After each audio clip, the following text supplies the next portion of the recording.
uno de mis grandes miedos.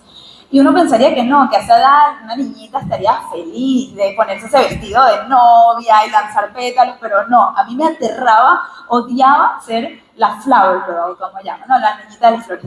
Y la verdad es que resulta que 7 años, bueno, no 7 años, 4 años después, cuando tenía 7, mis papás me llevan al doctor porque sienten que quizás yo era muy penosa y muy apegado a ellos, y entonces piensan, ¿será que es algo más? ¿Será que esto no es emocional, sino que tiene algo la niña? Me llevan a los doctores y se dan cuenta que efectivamente no puedo ver bien de lejos. Por 7 años no se habían dado cuenta que yo necesitaba lentes. ¿En serio? O sea, que quería matar a mis papás. ¿Cómo no se dan cuenta por 7 años?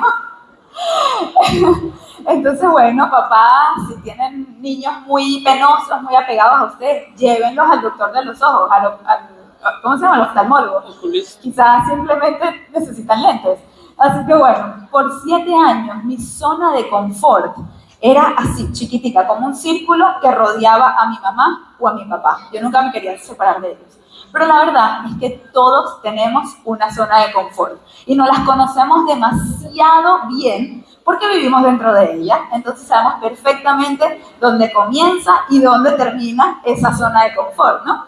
Y la zona de confort es muy personal, es muy única de cada quien. Entonces esas cosas que a mí me dan miedo, puede que ustedes las hagan con facilidad. Como por ejemplo, comerme una ostra.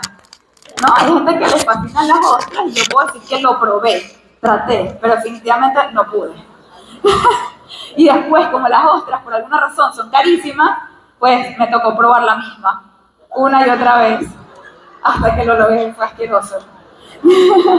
Otra cosa que me aterró durante toda mi vida, pero también lo probé, fue hacerme la depilación brasilera. Sí, no sé si lo han probado, es terrible, es súper doloroso y a la misma vez es incomodísimo.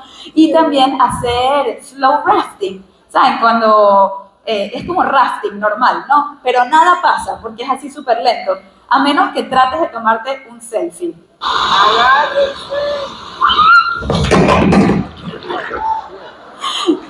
Pero la realidad es que la zona de confort puede cambiar, y esa es una súper buena noticia. Puede expandirse a medida que vamos enfrentando nuestros miedos o hacerse chiquita a medida que nos vamos quedando en nuestra zona de confort.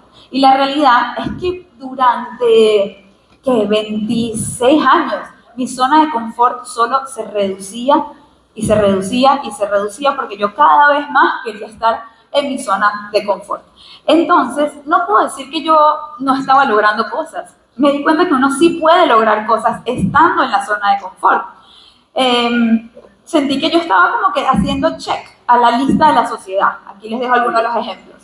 Graduarme del colegio, check. Ir a la universidad, check. Encontrar un buen trabajo, casarme antes de los 30, comprar una casa, tener hijos, ese tipo de cosas. ¿No? Esa era la lista que yo estaba yendo una por una. Y en eso me hago la pregunta, ¿para quién estoy yo chequeando eso? O sea, ¿para quién estoy viviendo? Me doy cuenta que miro alrededor y mis papás, mi comunidad, mis profesores, mis mentores están muy orgullosos de mi progreso en la vida. Muy bien, Michelle, te casaste. Muy bien, Michelle, lograste el trabajo.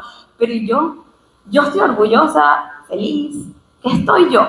Y ahí me doy cuenta que hay dos conceptos muy distintos que por alguna razón juntamos. Y es la comodidad y la felicidad. Y yo les puedo asegurar que yo estaba cómoda. Pero me empecé a preguntar si estoy feliz, o sea, si soy feliz. Y en ese momento me di cuenta que tenemos dos opciones. Podemos seguir dándole check a todas esas casillas de la sociedad o podemos ponernos incómodos y empezar a pensar en cuáles son nuestras casillas. Y yo en ese momento ya estaba casada, solo me faltaban 4 casillas. Tener hijos, comprar una casa, tener nietos y morir. ¿No? ¿Qué más hay en esas casillas de la sociedad? Yo siempre no entiendo, ¿qué más hay? Y entonces ahí es cuando empiezo a escribir mis propias casillas. Mudarme a Nueva York, dar conferencias, emprender, así como que viajar por el mundo, escribir un libro, causar impacto, son todas las cosas que yo empecé como que a escribir, check, estas son las que quiero hacer. Pero tenía que empezar por algún lugar y mudarme a la ciudad de Nueva York, algo que yo quería hacer desde que era chiquitica y veía todas esas películas en Nueva York, yo soñaba que yo iba a estar ahí algún día, y bueno, llegó el momento donde dije, bueno, por acá es donde tengo que empezar. Entonces me mudo a la ciudad de Nueva York a hacer un posgrado en branding, creación de marca, y ahí nos hacen una pregunta. El primer día de clases, ¿ok? ¿Dónde te ves tú en 10 años? Quiero que piensen eso. De aquí a 10 años, 2034, ¿dónde se ven ustedes? Puede sonar sencilla la pregunta, pero en ese momento yo solo sabía una cosa, y era que yo estaba a punto de tener un ataque de pánico.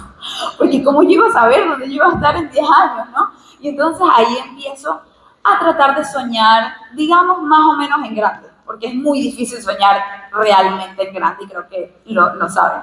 Entonces empecé a pensar cosas como que, bueno, ¿qué pasa si en 10 años soy emprendedora y trabajo con mi esposo y compramos una casa en Nueva York y me empiezan a invitar a dar conferencias en lugares, porque, bueno, algo estaré haciendo muy bien que me están invitando a dar conferencias, y quiero dar una charla TED, y empiezo como que a pensar todas estas cosas, quiero trabajar con Adam, mi esposo, bueno, todo esto. Entonces empiezo yo a pensar en todas estas cosas, y en eso les puedo contar que esto es lo que pasó después. En abril del 2015 hice ese 10-year plan, ¿verdad? Que les estaba mostrando.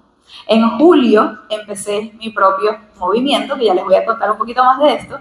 En octubre di mi primera charla TED.